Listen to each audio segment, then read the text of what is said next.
appreciate you coming out today to this celebration. A special thanks to Stephen Beauregard and his staff here at the Housing Authority for hosting us this afternoon. Thank you very much. I don't know, the guys were out here raking up the leaves as they were continuing to fall. It's just a pleasure to be here. My name is Nancy LaRue Bunnell, and I'm the Vice President of Operations at YMCA South Coast. I sort of say that's my daytime job, and my evening job happens to be the co-coach for this coalition, Voices for a Healthy South Coast. In short, I'll use Voices today to mean our coalition.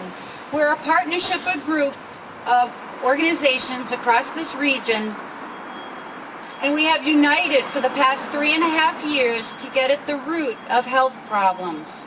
The mission of Voices is to build and support a healthy lifestyle in the South Coast communities. We aim to do this by working together and advocating for policy, practice, systems, and environmental changes in order to sustain vibrant communities that are conducive to healthy living. Today's event is truly about celebrating partnerships, old and now new. We are here to celebrate the $1 million grant that we have received from the United States Center for Disease Control and Prevention that will allow Voices to build new partnerships with the housing authorities, landlords, employers, substance abuse, and mental health treatment facilities. For at least the next 2 years, we will be working together to reduce secondhand smoke by increasing tobacco-free zones, adding smoke-free multi-unit housing, and establishing tobacco-free outdoor space, just like this, around businesses and health and social service agencies. We will also take the opportunity to make it as easy as possible for people in these settings to be able to make their choice to quit smoking. Our job is to make the healthy choice the easy choice in Fall River, New Bedford, and Wareham when it comes to tobacco. We will hire 5 new full-time positions to implement this plan and create stipended part-time positions for a handful of housing authority residents who will educate and engage their peers. We're going to call them wellness champions. One goal of this project is to build leadership and job skills for health in our cities. Speaking of leaders for health and prevention, it is my pleasure to introduce United States Representative Bill Keating of the old 10th District, now new 9th District. Thank you, Nancy. It's a pleasure to be here. Inez here representing Barney as well. And all my colleagues in government and the Mayor, Mayor Mitchell, Congressman Chris Markey, Congressman Chris Markey, U.S. Representative Markey, no, State Senator. One day. Don't do that to me, Chris. I'm just trying to start myself. Touch base on the coalitions that made this possible. All the coalitions that came together, the nonprofits, why, everyone that came together to make this possible. This is such a competitive grant.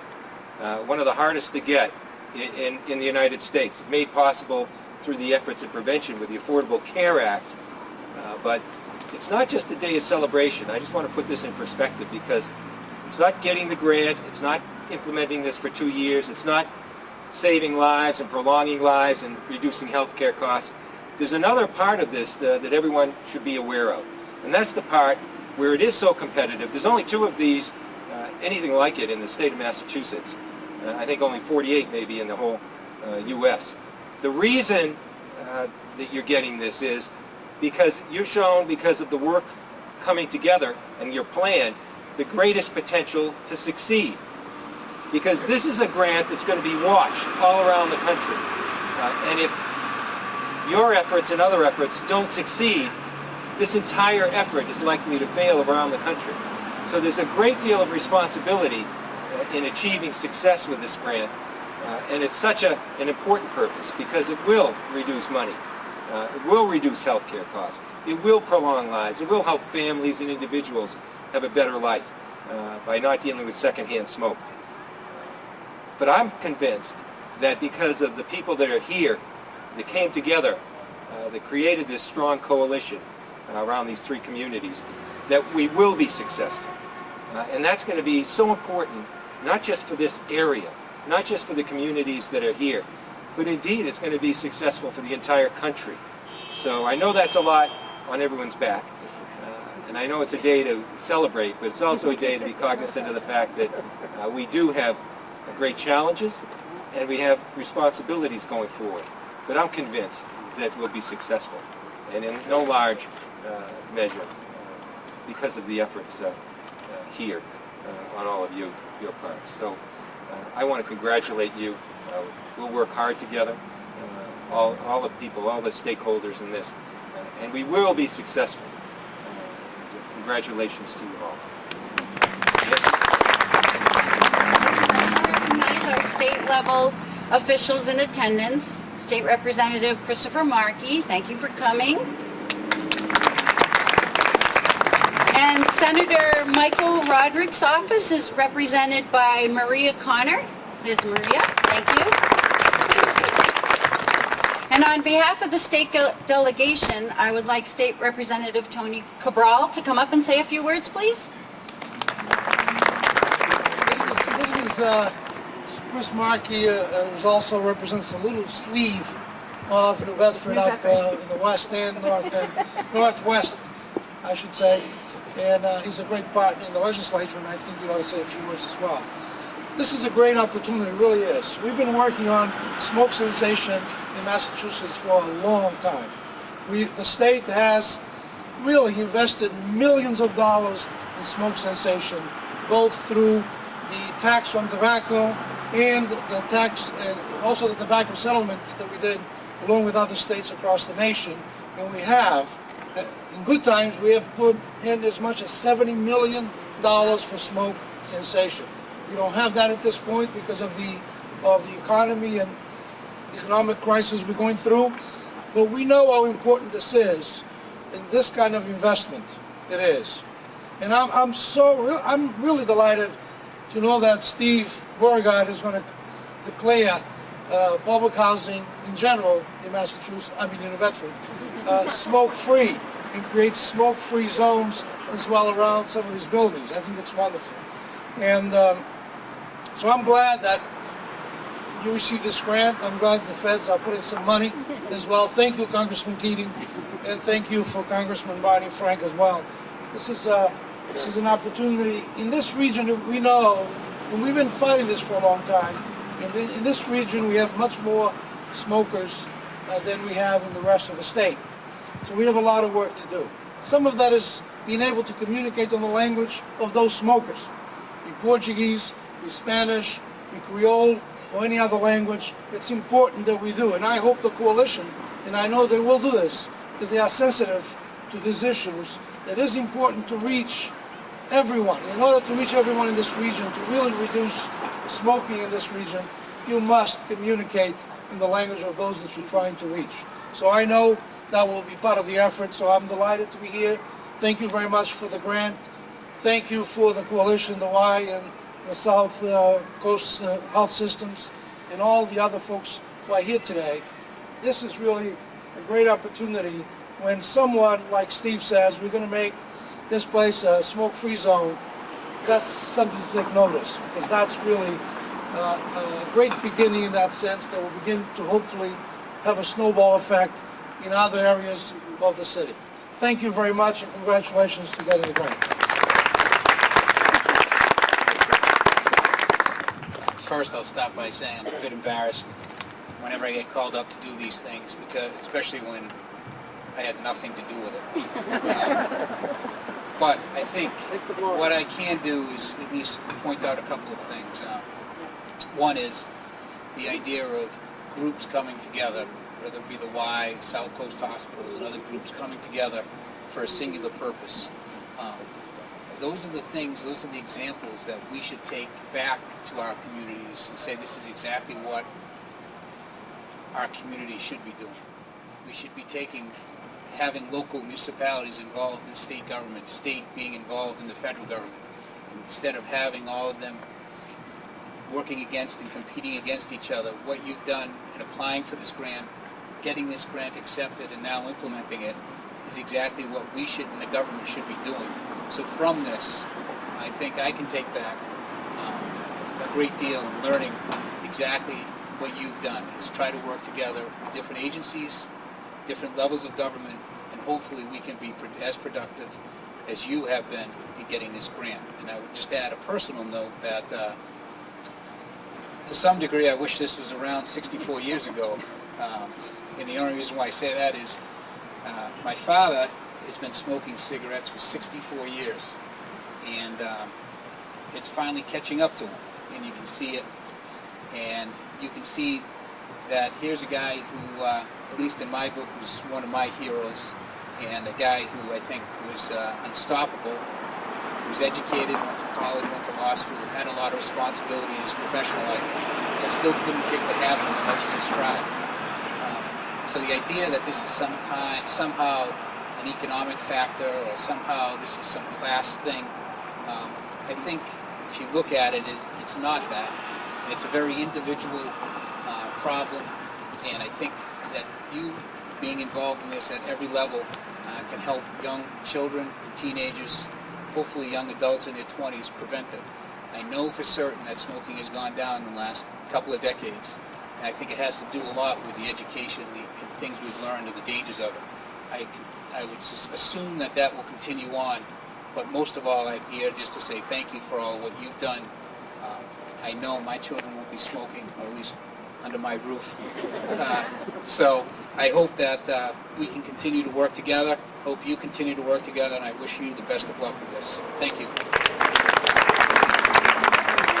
I'd like to acknowledge one other local elected official in attendance. That would be Wareham Selectman Alan Slavin. Thank you for coming. And on behalf of the local delegation, it gives me great pleasure to introduce New Bedford Mayor John Mitchell.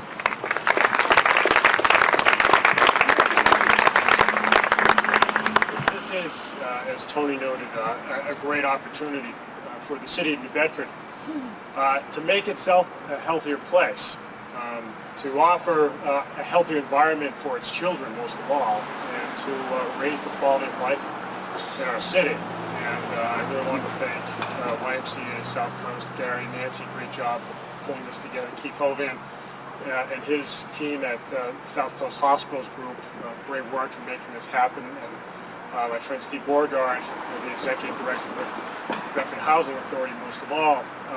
This is, as I think about this, and I'll try not to repeat what other speakers have said, but let me just offer just something from my own perspective. My wife is in the cancer research business, and we've had these discussions about smoking over the years. And the reality with smoking is that it's absolutely no good.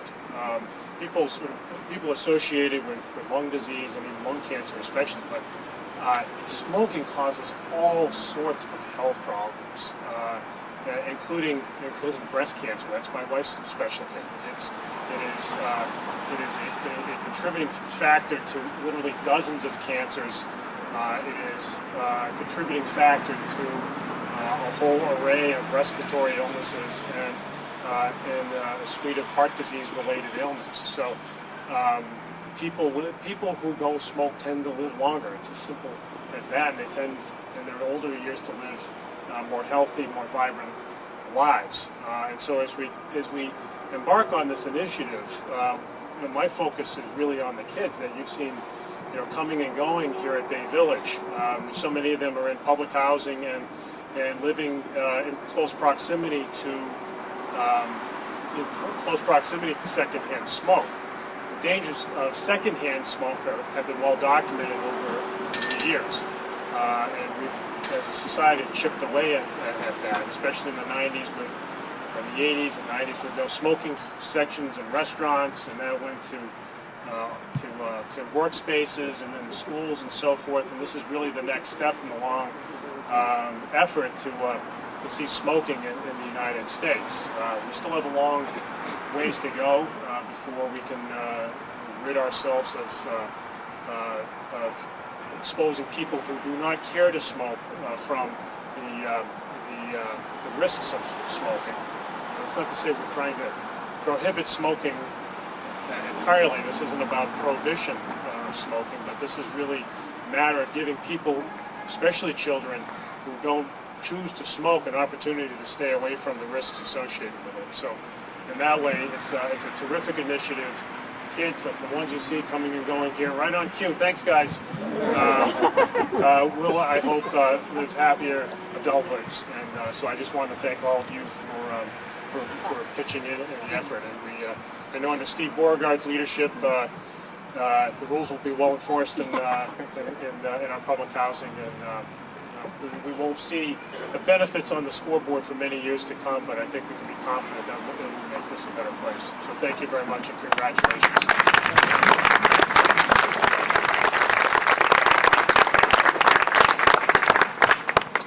Good afternoon. I am pleased to stand here before you this afternoon to congratulate both the YMCA and Val Bissett on the outstanding job processing and ultimately being awarded this grant. I know it's rewarding to receive it on your first go-round. We've had a few successes here, so I know the feeling. I could tell when Nancy called me that she was just bouncing off the phone, and I just had a conversation with Jim Mathis, and he said you should have been in the office with her when she got the award. At the assistance of HUD, the Housing Authority had been considering going non-smoking, and it was because of this grant that sort of prompted us and initiated us to move it a little bit quicker than what we had anticipated. And I am very pleased to be able to announce today that all public housing in the city of New Bedford will become smoke-free over the next year.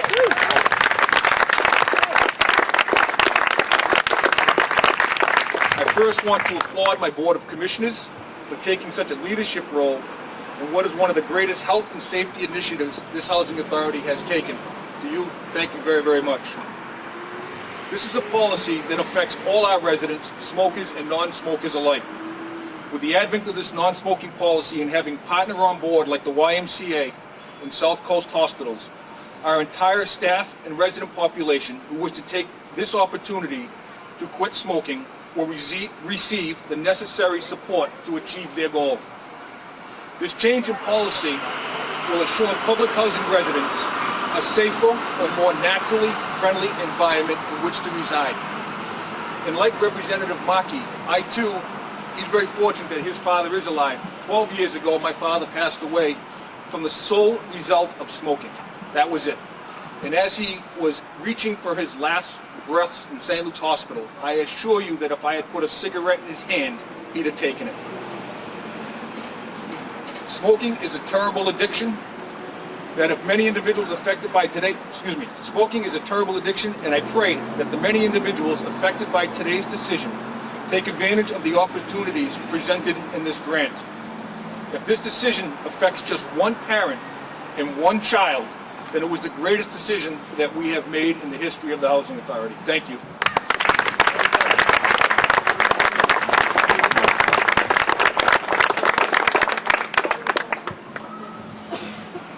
So we have today from the town of Wareham, representing Wareham, Bob Collette, who is the director of the Cape Cod Regional Tobacco Control Program. And I'm honored to represent the fair town of Wareham here today. The hardworking people of Wareham do smoke at a very high rate, and also have the highest lung cancer prevalence in Massachusetts and one of the highest smoking during pregnancy rates, which I've had an opportunity to work on in the past through a smaller CDC grant that went for 2 or 3 years, and was able to lay the groundwork for the work that is coming forth with this wonderful opportunity. I think that from Wareham all the way down to Fall River, this particular grant has the potential to have the greatest impact of any public health initiative in decades. We can save the taxpayers millions of dollars in the healthcare costs associated with treating sick and dying smokers over the next several decades to come, and also prevent the children in the next few generations from beginning to smoke, because they'll be witnessing better behavior, better models of behavior from their parents and other adults, and they won't have the exposure from within their own homes, smoke seeping through the walls and ceilings and vents and so forth within the public housing they live in.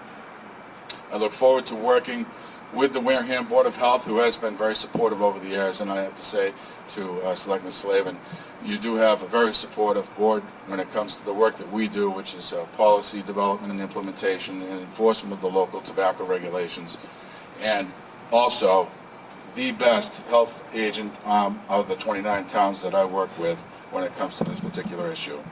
So I thank you for the opportunity. Congratulations to Nancy and the rest of the YMCA staff and the whole coalition of voices, and we look forward to working on this for the next few years. Thank you. And representing Fall River today, we have Dr. Dave Weed, who serves on the Board of Health, and he's the Director of Healthy City Fall River. Well, thank you for this wonderful opportunity to announce what we should be able to announce in every community across America. I mean, really. We are very privileged to get this grant. I know we have a lot of work ahead of us to make the best use of the funds that we have, but we also need the cooperation of every person in the community to make this work. I represent Fall River. We have been able to bring the smoking rate in Fall River down by 14% in the last 10 years. That in a community that's had one of the highest smoking rates in the Commonwealth. But the job is not done, and this grant is going to go a long way toward making the right choice to quit smoking easier for people who do smoke. But I think even more importantly, it's going to give people who've chosen not to smoke the opportunity to live in smoke-free environments. Some people say everyone should have a right to do what they want in their own private place. However, if you live in a multi-unit house, that's not your place, because the air that you breathe is shared with people living around you, and there's been a lot of research to demonstrate that. That's why we're talking about secondhand smoke as the primary target here. We think that every person should have a right to live in a smoke-free environment, and this grant is going to go a long way toward helping that happen. So I look forward to working with many of you here, and look forward to the support of this community and all those in Fall River, Wareham, and New Bedford on this project. Thank you. Now it's my pleasure to introduce my boss, the President and CEO of YMCA South Coast, who has given me the time out of my position as COO to co-chair Voices, and it's been really, I can say, the highlight of my Y career for sure. Gary Schuyler. Well, thank you, Nancy, and thank you everybody for coming to this momentous day. The fact that I'm here and that the Y is taking a leadership role in Voices for a Healthy South Coast with the hospital system is really proof positive that the YMCA is not your father's YMCA anymore. We are all about, the core principles of our programming is all about youth development, healthy living, and social responsibility. And if you think about Voices for a Healthy South Coast, this coalition supports two of those key values, healthy living and social responsibility. And before I talk more about Voices, I definitely want to recognize the other co-coach for Voices who has been inspiring to all of us in the coalition, and that's Donna Crum from South Coast Health System, and Donna's right here. For a Healthy South Coast is the belief that we can have a greater impact on lives through policy change than by running programs for a few. And with respect to policy change, if we are to be truly responsible community leaders, and I think everybody here thinks that they probably are responsible community leaders, we cannot overlook the skyrocketing incidences of chronic disease that afflicts our society. The cost of ignoring it is too great for us, and I dare say the cost of ignoring it is too great for our children. And we all know the high rate of smoking in the South Coast region is a major contributing factor to our high chronic disease rates. As our mayor mentioned and Steve mentioned, and Congressman Markey, no, Representative Markey mentioned my parents, my mother was diagnosed with breast cancer in the 60s, and she was convinced that she got it from my dad, who was a heavy smoker, that she got it from a secondhand smoke, and she believed that in the 60s. And I remember riding in an airplane in the early 1970s, and it was shortly after United Airlines voluntarily became the first airline to offer separate smoking and non-smoking sections. And I was young and idealistic, and I was trying to live a healthy lifestyle, and I got to sit in the first row of the non-smoking section. Now, there were like 8 to 10 rows of smoking section in this tight airplane, and I was wondering, how's this work? How am I not breathing that smoke? It's interesting to note that it wasn't until 1987 that the U.S. House of Representatives passed the Durbin Amendment to the Federal Aviation Act, which made domestic flights of less than 2 hours smoke-free. And President Reagan signed this amendment in 1988. And then, it wasn't until April 5th, 2000, only 12 years ago, that President Clinton signed the Ford Aviation Act into law, making all flights to and from U.S. smoke-free. 12 years ago. If you look back then, in the 70s, to where we are now, we've come a long ways with regards to the rights of non-smokers. And all with some significant help from policy change. We can't imagine getting in a crowded airplane with the first 8 to 10 rows full of smokers. We can't imagine doing that. People have a much better understanding today of the dangerous impact of smoking and secondhand smoke. From airplanes to restaurants and workplaces to now pharmacies, policies that prevent secondhand smoke exposure are definitely saving lives. What Voices for a Healthy South Coast and our partners are trying to do is an important next step. People may say, we may read this in the paper, we may read this in the blog, but people may say that efforts like this are about taking away choice. And I would say we're actually trying to increase the choice of whether or not people have to suffer from secondhand smoke in any environment. Right now in public housing, there is no choice. Steve's going to change that. I applaud you, Steve, in your efforts. I mentioned earlier the Durbin Amendment. The sponsor, Representative Richard Durbin from Illinois, said at the time, the question was an easy one to decide because it was a question of the public's health. The rights of smokers to smoke end where their smoking affects the health and safety of others. The rights of smokers to smoke end where their smoking affects the health and safety of others. Because of what we are doing, 20 years from now there will be choices in housing and other environments as well. Choices that don't exist today and certainly did not exist in the past. People in the past did not have the options. They didn't have an understanding of a healthy environment. But we have the knowledge now, and it's our responsibility to act. So in closing, I want to congratulate all the partners who are involved with us, with Voices for a Healthy South Coast in this initiative. We look forward to working with you to build a healthy South Coast. And it's my distinct pleasure, the best part of my day, is to introduce one of the reasons why we are doing that. And that is Ms. Melissa Gonzalez, a resident of Presidential Heights here in New Bedford. Melissa supports this effort for her and her family's health, especially her son who has asthma. She's a smoker trying to quit. She's looking forward to the initiatives that we're going to introduce to help her with that. And she's somebody who definitely wants a healthy environment for her children. Please give Melissa a warm round of applause.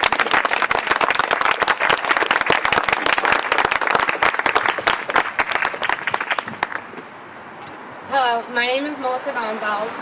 As Gary said, I am a resident of the New Bedford Housing Authority at Presidential Heights.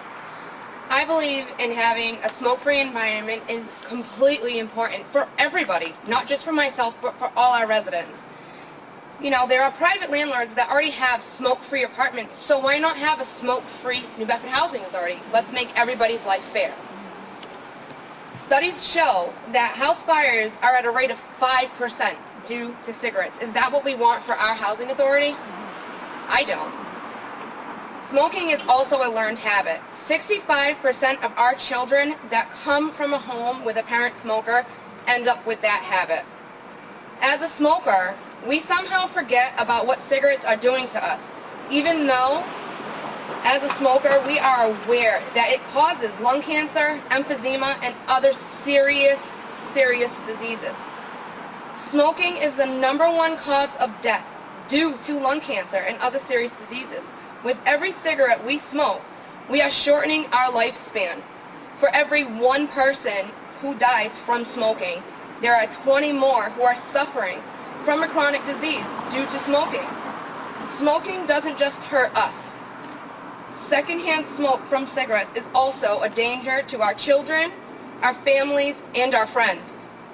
I am a smoker. I have been a smoker for 10 years. Too long. I smoked through my whole entire pregnancy for my son, and because of my smoking habit, I had several complications with the delivery and the birth of my child. Because of my habit, my son suffers from chronic asthma. I don't smoke in my house. I also don't smoke in my car when my kids are present. Excuse me. However, I do smoke when my children are outside playing, so they do know that I have the habit. I have tried to quit several times, and I've always given in. I have 2 children and a stepdaughter who I am harming due to my smoking habit. This is not a habit that I want my children to have to go through in their life. I think by New Bedford Housing Authority going smoke-free, we are giving our residents that already live here and our soon-to-be residents a better quality of life. We are also giving residents like me a better chance of quitting. If we as smokers cannot do it for ourselves, let's do it for others and our families. Thank you very much for allowing me to share my story and the benefits of a smoke-free community. We had to pick a like organization on the South Coast that we could work with. And thus, we met Donna through the hospital, and our most likely choice was South Coast Health System, South Coast Hospital Group, because their 3 big hospitals are in the same communities as our YMCA. We share the same service area and the same quest for health and wellness. So it's my pleasure today to introduce their CEO and President, Keith Hoven.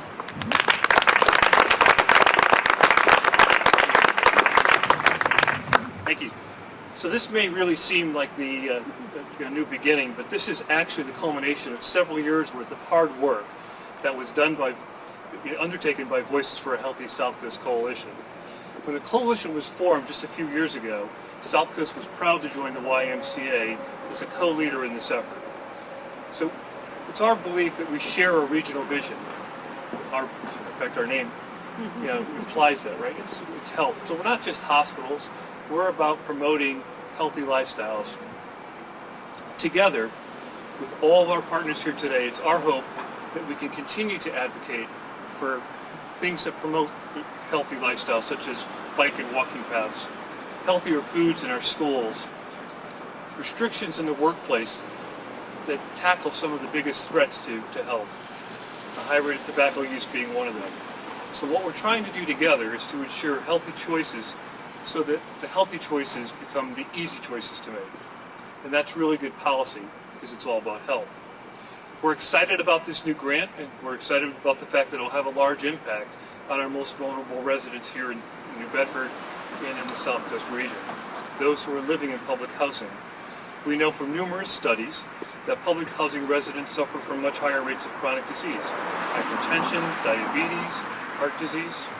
We also know from research done right here in Massachusetts that public housing residents can become the champions of good health and make a real difference for their fellow residents. And we look forward to continuing to work with our communities to promote health. Thank you.